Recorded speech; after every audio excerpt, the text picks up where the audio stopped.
What is going on, everybody? Just Saints fan. Welcome back to another video on my channel. Today we're going to be doing another Watch Dogs video, and this one's going to be kind of short, mainly because it's going to be related to a Q&A that I'm going to be doing, and I'll get more into that at the end of the video. But before I do that, I figured since I did play the game a couple weeks back, I did write some notes down, and I have all of the mini games and all of the collectibles that you can get in the game, so I thought I'd share that info with you guys. Now what kind of sucks is that I also did write down what weapons and what cars and some of the major stuff that you get by doing these collectibles and finding all of them, but unfortunately those notes kind of got deleted some kind of way off of my tablet, so that kind of sucks. Unfortunately, we'll have to wait until the game comes out to see that again. But the mini games that we do have, there are 6 of them. The first one is Shell Game, which is basically where they put a little ball in the shell and you got to pick out which one after the guy moves it, and basically at the end you just get some money for it. Another one we have is Poker,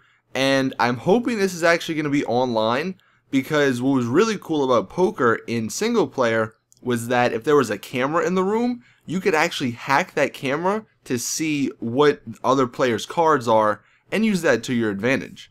There's also a drinking mini game, which basically you drink and then you actually have to line up like buttons with where they have to go. It's kind of complicated sounding, but it's actually kind of fun. You also have chess, which I never actually got to play, but I'm assuming it's just like normal chess. And then we have 2 which I never really got to experience, but they were on the screen, so I did decide to write them down.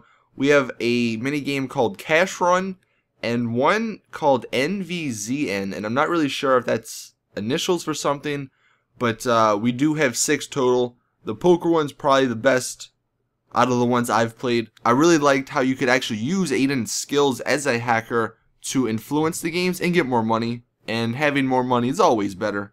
But moving on into the collectibles, we have 10 audio logs, we have 100 city hotspots, 16 CTOS breaches, 23 song sneaks, which I'm not really sure what that is. I'm not sure what half of these are, just because it was in like the menu, and in the menu you can actually see like all the collectibles, how many you need, you can see all your perks, the mini games, basically everything. So I just wrote them down.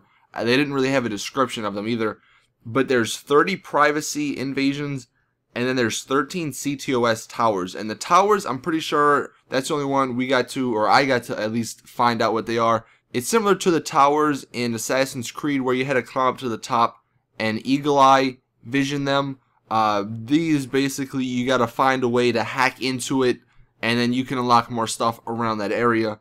But what was really awesome, and like I said at the beginning, unfortunately it didn't save, but all of these collectibles, once you hit a certain number, and then once you even complete a certain number of them, you can get some really cool items from them, such as different guns. I know, for example, one of them, I can't remember exactly which one, but one of them they had the Tommy gun, and then I know for like a couple other ones you can get different like camos and stuff for the Tommy gun. A couple of them also had different cars. One almost looked like a sort of like a 1920s type of car. I guess you could actually, if you watch GTA, obviously a lot of you guys probably do, you can equate it to the Roosevelt. I think it looks similar to that. It's not the exact same car, but it's that type of feel. But there was like a bunch of like muscle cars and some other guns and weapons and stuff like that were really cool. That looked really cool, at least. And I'm assuming since they are going to be sort of rare, or at least you have to work to get them, they're going to be really good. But it seems like in this game, finding these collectibles is actually going to give you stuff at the end. It's not going to be like, hey, look, you got an achievement. You're actually going to get stuff in-game, which is definitely awesome. But getting that out the way, moving into the Q&A part, basically I just wanted to ask you guys to let me know in the comment section if you have any questions for Watch Dogs, and I'm going to make another Q&A.